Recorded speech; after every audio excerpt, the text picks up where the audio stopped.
تكلم كلام ما فهمه أحد. الحسن البصري لما دخل على المجلس تكلم كلام ما فهمه أحد، فإذا بالحجاج يقول له: أنت سيد العلماء، وما زال يدنيه حتى أجلسه على سريره، وقال ضيفه وعطره ثم شيعه إلى باب القصر.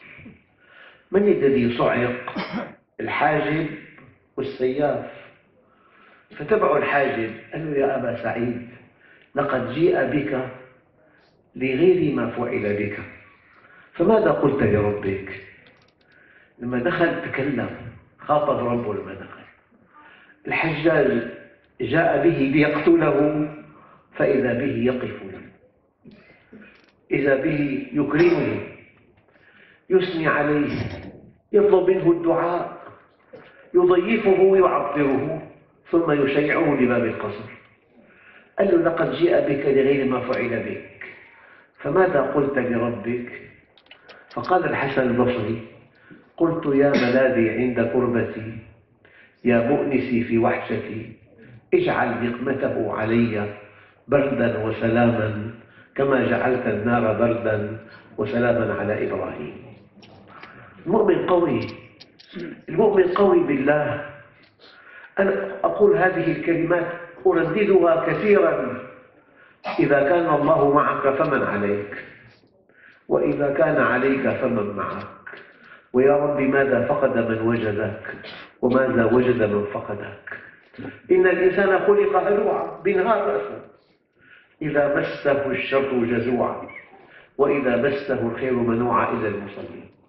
حدثني مضيف في طائرة سورية في باريس، دخلت في غيمة مكهربة، فدمرت مقدمتها واختل توازنها وأوشكت على السقوط هنا في باريس. الركاب يضربون وجوههم، يمزقون ثيابهم، يصرخون بويلهم. اضطراب الركاب ساهم في خطورة الموقف، فقال الطيار للمضيف: لك اهدئهم. قال له: ما ردوا عليه. قال له: شوف واحد يكون متوازن، هو بيعاونك. لا، واحد ما عم يسوي شيء، قاعد قرب عليه لقى مغمى عليه. هذا الوحيد اللي ما عم يحكي مغمى عليه. فإن الإنسان خلق هلوعا، إذا مسه الشر جزوعا وإذا مسه الخير منوعا إلى المصلين. Dans tout appareil électronique, tous les appareils électroniques sont dotés d'un système, ce qu'on peut appeler un fusible. Pour amortir un grand choc électrique, plutôt le concepteur de la machine a fait en sorte que, plutôt que la machine entièrement se dérègle, mieux vaut qu'il n'y a que le fusible qui crame. La même chose pour l'homme. Allah Azza wa Jal a créé l'homme qui se précipite, qui se met vite fait en colère. Et ceci, selon Cheikh, peuvent être un point positif et en sa faveur.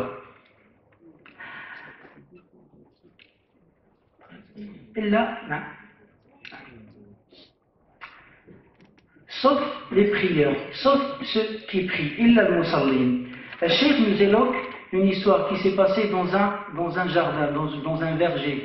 Il était invité par le neveu de quelqu'un, ils étaient environ 30, et lors de cette assemblée, le propriétaire du verger est passé sans leur dire salam alaikum, sans les saluer. Le cheikh, ça l'a étonné, elle a été voir le neveu en lui disant comment ça se fait. Finalement, quand il a eu l'explication, parce que juste il revenait d'un traitement de purification de reins, il ne les avait pas vus.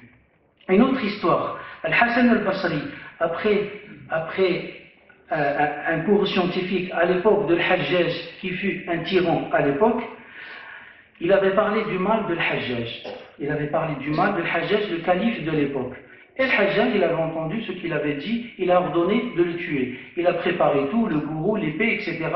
Et lorsque Hassan al-Basri est rentré dans la pièce, on l'a juste entendu chuchoter, dire quelque chose entre lui-même, et dès que Al-Hajjaj l'a vu, il a dit « Bienvenue, bienvenue Abba Saïd », en l'appelant par sa kunya, « Bienvenue Abba Saïd ». Et il s'est assis à côté de lui, il avait oublié tout ce qu'il avait promis de lui faire, plutôt de l'exécuter, il l'a invité à manger, ensuite il a parfumé. Le gourou et le secrétaire de Hajjaj ont posé la question à Hassan al-Basri, il lui dit, qu'est-ce qui s'est passé? Qu'as-tu dit à ton Seigneur? Qu'as-tu dit à ton Seigneur? Qu'as-tu demandé à ton Seigneur pour qu'il ne t'arrive rien? Qu'est-ce qui a fait en sorte qu'il s'est transformé, métamorphosé de cette façon?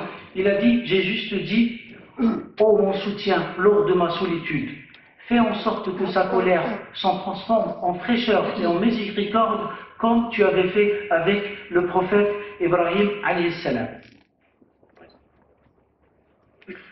الآن سؤال لكنه محرج، وأنا أنطلق في هذا اللقاء الطيب من الحقيقة المرة التي هي أفضل 1000 مرة من الوهم المريح. اللي معه شكل $100,000 بس مزور، هو لازم يعرف مزور حسب ما يعيش الوهم مزور الشكل. إذا عرف أنه مزور بحث عن عمل ثاني.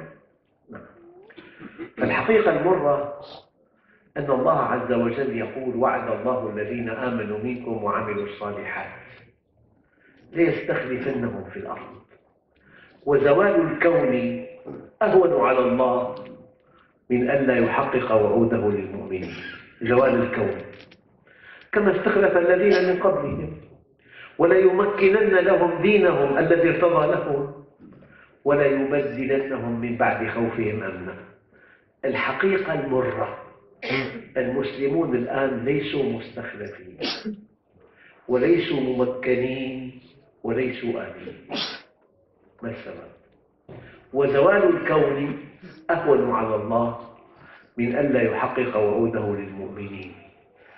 الجواب فخلف من بعدهم خلف أضاعوا الصلاة واتبعوا الشهوات فسوف يلقون غيا وقد لقي المسلمون ذلك الغي.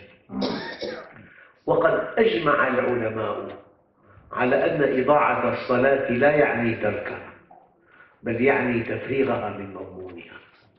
فليس كل مصل يصلي. محور هذا اللقاء الطيب هذا الأثر القدسي.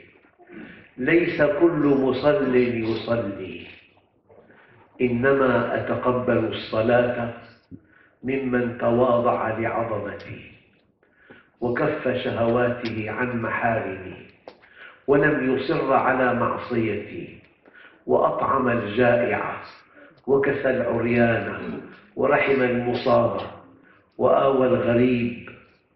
كل ذلك لي وعزتي وجلالي إن نور وجهه لأضوأ عندي من نور الشمس على أن أجعل الجهالة له حلما والظلمة نورا يدعوني فألبيه ويسألني فأعطيه ويقسم علي فأبره أكلأه بقربي وأستحفظه ملائكتي مثله عندي كمثل الفردوس لا يمس ثمرها ولا يتغير حاله.